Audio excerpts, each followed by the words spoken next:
I want them to focus on the cities, because the cities are where you really have what's called sanctuary cities, and that's where the people are. I look at New York, I look at Chicago. I mean, you got a really bad governor in Chicago and a bad mayor.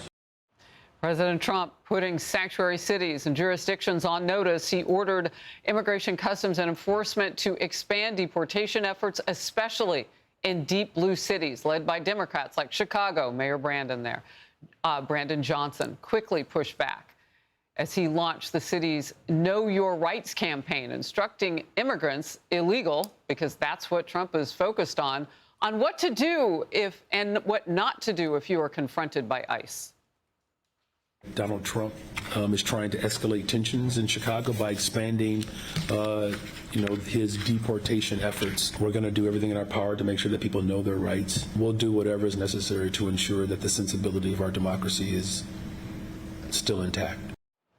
Wouldn't that be interference? Mayor Johnson also warned of legal action if the White House mobilizes the National Guard like it did in Los Angeles in response to days of violence and rioting. A new column calls for Democrats enabling this kind of violence. It also pointed to the BLM riots of 2020 and the anti-Semitic chaos we've seen on college campuses. Here's part of it. When these riots are put in the rearview mirror, the left-wing professional protester base will simply wait for the next excuse to take to the streets. Democratic politicians will continue to rile them up with talk about how Republicans are cruel dictators and how we must fight against them at every opportunity, end quote. Tiffany Smiley, former Republican Senate candidate in Washington, and Joe Cunningham, former Democratic congressman of South Carolina. Great to have you both. Tiffany, the argument right now is crisp. Make it. Yeah, it is very crisp, Harris. And, Democrat lawmakers are really inciting these riots, this lawlessness with their silence, their excuses, and in many cases, just outright encouragement of violence. You talk about these sanctuary cities and deep blue states. Here in Washington state, we actually had a sitting council member in Spokane, Washington, call for violence and protesters when ICE arrested or detained an illegal immigrant. And then when those protests turned violent, this councilman actually blamed the law enforcement, giving agitators a free pass. I think at the Democrats, they have Tim Walz out there who's refusing to apologize for calling ICE agents modern day Gestapos. And the important point, you touched on it, Harris, is that Democrat lawmakers who refuse to condemn this violence, they actually perpetrate or encourage it in the future. When you look at George Floyd riots, college campus protests, to where we are here now. And Joe Cunningham, how do you take the ire down out of this?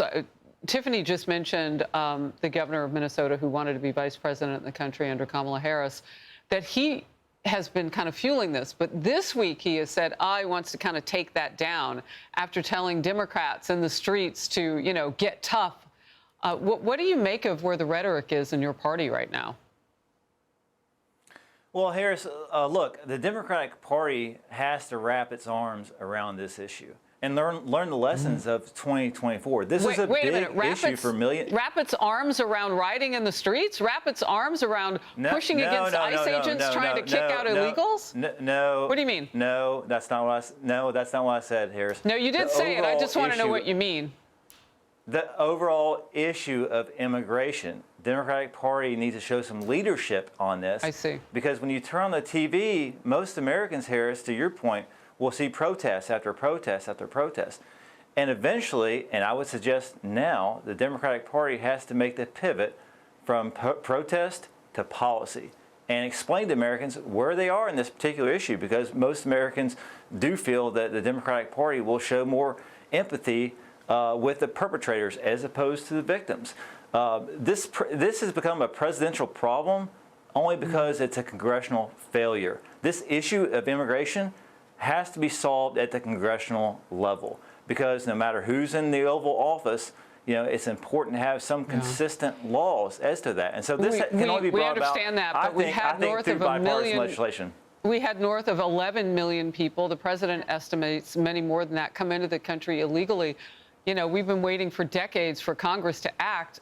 In the meantime, ICE is trying to do its job. And as you say, Democrats are not getting it right. Tiffany, your last word.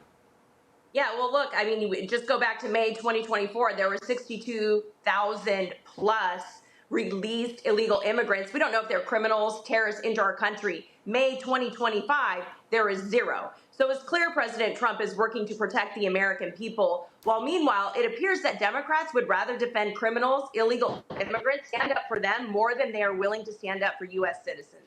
Democrats have a big job to do, but they can always do exactly what Joe suggested. We'll see if that happens. Good to see you both. Thank you. Hey everyone, I'm Emily Campagno. Catch me and my co-hosts Harris Faulkner and Kayleigh McEnany on Outnumbered every weekday at 12 p.m. Eastern, or set your DVR. Also, don't forget to subscribe to the Fox News YouTube page for daily highlights.